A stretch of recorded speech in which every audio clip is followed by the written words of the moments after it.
আজ আমরা ভীষণ একটা জটিল বিষয়কে প্রশ্ন উত্তরের মাধ্যমে বুঝব। 2016 সালের গোটা প্যানেল বাতিল হলো কেন?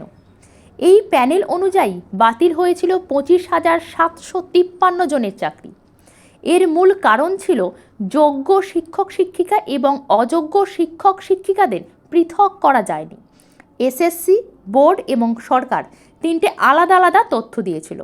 ফলে সুপ্রিম কোর্টও বাধ্য হয়ে হাইকোর্টের রায়টাকেই বহাল করে প্যানেল বাতিল করেছিল। শুধুমাত্র সোমা দাসের বিষয়টা এক্সেপশন। পরবর্তী প্রশ্ন, সুপ্রিম কোর্ট কি 2016 সালের চাকরি বাতিল হওয়া শিক্ষক শিক্ষিকাদের সঙ্গে 25-এর নতুন নিয়মবিধিতে নতুনদের পরীক্ষা নিতে বলেছিল?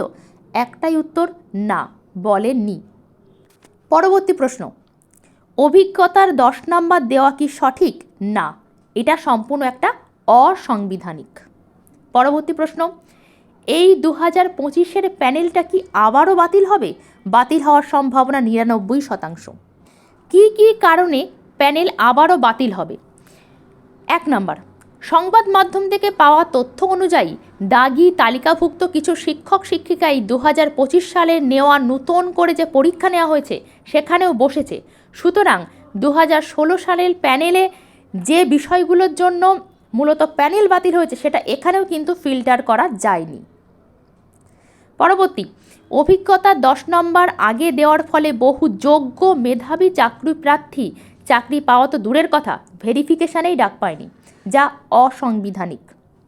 পরবর্তী, এত কিছুর পরও বহু যোগ্য 2016 সালের শিক্ষক শিক্ষিকা 2025-এর ইন্টারভিউতে ডাক পাবেন না। তারা কিন্তু আবারও কোর্টের দ্বারস্থ হবেন। আচ্ছা, প্যানেল বাতিল হলে কেমন রায় হবে? নতুন করে দুটো আলাদা পরীক্ষা হবে, একটা 2016 সালের শুধু শিক্ষক শিক্ষিকাদেরকে নিয়ে, অন্যটি 2025-এর নতুনদের নিয়ে। পরবর্তী প্রশ্ন, বারবার প্যানেল বাতিল না হয়ে অন্য কিছু রায় আসার কি সম্ভাবনা আছে? সম্ভাবনা কম, তবে সিট সংখ্যা বাড়ানোর মতো পদক্ষেপের প্রসঙ্গ আসলেও আসতে পারে। আবারও বলবো, সম্ভাবনা ভীষণ কম।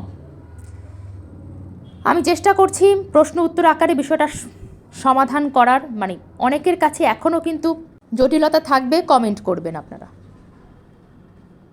কোনো বিষয়ে বুঝতে অসুবিধা হলে নির্দ্বিধায় কমেন্ট করবেন। আমরা নিশ্চয়ই একটা কমেন্ট সেকশানে আলোচনার মাধ্যমে বিষয়টাকে আরও সিম্পলিফাই করার চেষ্টা করব।